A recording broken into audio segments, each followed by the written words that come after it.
16. Senator Deakin, Ontario. And thank you, Senator Kane-Benson. I'm still processing your truth and all of our truths. Quite something.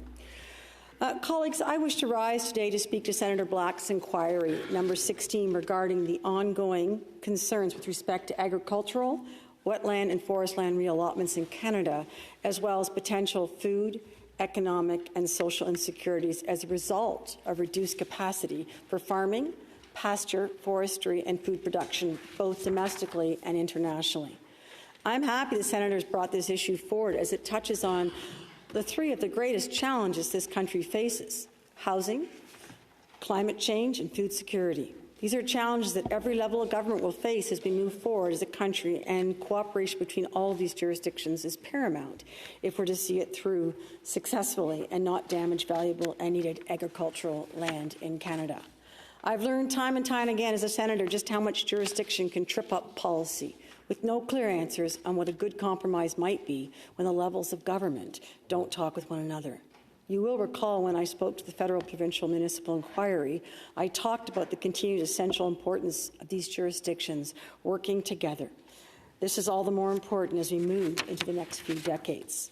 Stats Canada estimates that our country could have 56 million Canadians by 2050. These Canadians will need places to live, and under current practices will treat valuable arable land as places to build those houses. Canada will lose one of its most precious resources in its farmland. All over the country, the urban and rural are increasingly running up against each other, and this friction often comes at the expense of the farmer. It's been estimated that over the last 20 years, Canada is losing the equivalent of 7 small farms a day. Much of this land is being lost to urban sprawl. Reports from Statistics Canada comparing surveys from 1971 to 2011 showed an estimated 642,100 hectares of agricultural land were lost to new settlements around Canada's largest metropolitan areas. Housing is important. Housing is tremendously important, as we well know, but all too often, housing wins over conservation. Built housing is something a government can point to as a policy win over the course of a typical election cycle. The negative effects of these, however, won't be felt until much further down the road, when governments who may have made these decisions are long gone. This is why we need a national conversation where all levels of government sit down and shoulder the burden and make those necessary compromises to preserve valuable farmland. This problem is multifaceted, is of course a multifaceted one. It's not only a matter of not paving over arable land for urban and suburban sprawl. Areas abutting cities and farmland are just as important to try and obtain some form of balance. It's fitting, colleagues, that we are here in our nation's capital. We're just 5.5 kilometres south from here. This intersection of rural and urban is playing out in real time. Some of you might be aware of the experimental farm, and I can't recommend it enough for those looking to get in touch with nature when we are here in Ottawa. This farm is run by Agriculture and Agri-Food Canada at the federal level and does crucial research on maximizing crop yields and determining how climate change will affect some of the most important food staples. Scientists grow special varieties of wheat, soybeans, barley, corn and oats there that might be better able to weather the effects of climate change. It's important research being done. This farm, being in the middle of the city, is surrounded by homes and apartments, abutting areas that need intensification and development to accommodate Ottawa's growing population. One developer has proposed the construction of 2 towers, 16 and 27 stories, just northwest of the farm. These towers are slated to include 350 rental units, including some that could qualify, perhaps, as affordable housing. The problem here is the shadows the buildings would cast over the fields at sunset, with the lands just southeast of the proposed towers losing the equivalent of almost 70 days of sunlight per year. Researchers cannot accommodate this, and it would spoil years of work in these crucial areas. I don't tell this anecdote with any opinion on what the right answer is. There are no easy right answers when it comes to the intersection of housing and farmland.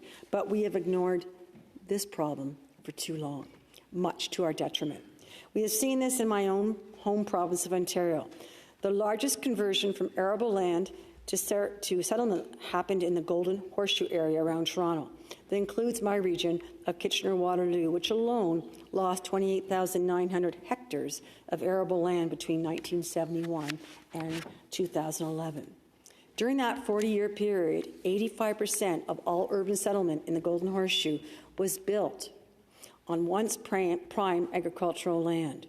When farmland is lost to sprawl, it is unlikely to ever recover. Among other effects, sealing soil under urban development severely reduces its potential for carbon capture, groundwater absorption, and supporting our dear wildlife. I mentioned earlier that farmland doesn't need to only be paved over to be ruined. Urban sprawl running up against farmland can have a negative effect on the farming in that region as well. Homeowners and farmers are almost always butting heads in those areas where new developments and farmlands run up against one another. New homeowners don't like the smell. They don't like the noisy operations of the pesticides being used on crops.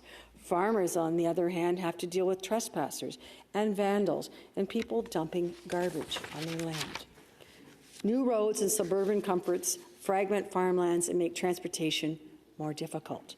Businesses like abattoirs are driven out, and farmers have to go further and further to access services vital to their operations. All this undermines the viability of the farm, and more often than not, it's the farmers who ultimately lose in these scenarios and eventually leave the area. This is where something called edge planning comes in, and where I'm proud to say my hometown of Waterloo has turned into a national leader in preventing these conflicts from happening in the first place. To quote a report published by the Ontario Federation of Agriculture and Environmental Defence, the region of Waterloo is taking a very broad approach to edge planning, an approach that not only eliminates conflict between urban and rural land uses, but reinforces the region's commitment to permanent rural landscapes outside its urban boundary. The region uses major landscape features to define its urban boundary, composed of environmentally sensitive landscapes, protected countryside, and recharge areas. Urban expansion into areas with these designations is prohibited in the region's official plan. Together, these wide swaths of land add up to about 70,000 acres of permanently open space. About 75% of the urban boundary is buffered in this way, with the remaining boundary being the direction the region intends to grow in. The region is also using community design and infrastructure planning to reinforce its permanent urban edge. Subdivisions abutting the urban boundary are not permitted to contain road stubs that dead end toward the buffer area, short-circuiting a common practice that presupposes further additions to the urban area. The region also requires that infrastructure servicing the edge areas be sized to accommodate only the land within the current boundary, making it very difficult for future councils to allow urban growth to penetrate the boundary, long-term and sustainable. According to this report, colleagues, the creation of a permanent edge to the city has invigorated the farm country economy outside the buffer area. Speculation and creeping divestment in farm operations are being reversed as farmers realize they can count on being viable into the indefinite future, from generation to generation. Without wading into provincial politics, colleagues, we've seen this strategy challenged in recent years. The region is actively pushing back against what they see as forced expansion of an urban boundary that they think goes perhaps too far and undermines a sustainable future that maintains valuable tracts of farmland that can be used to grow food that feeds both Canada and the world.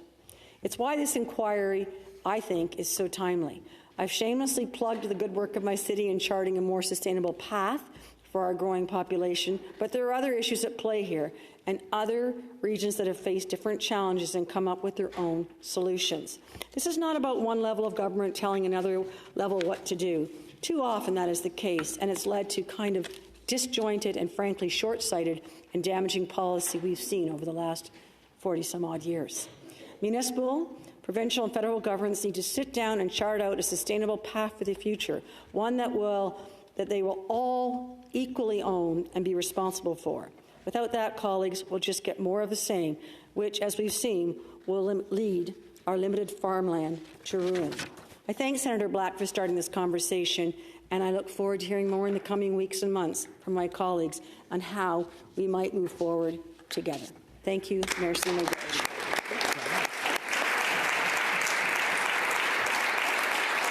Sénatrice Petitclerc. Merci, Madame la Senator Petitclerc. Thank you, Madam Speaker. I will move that further debate be adjourned.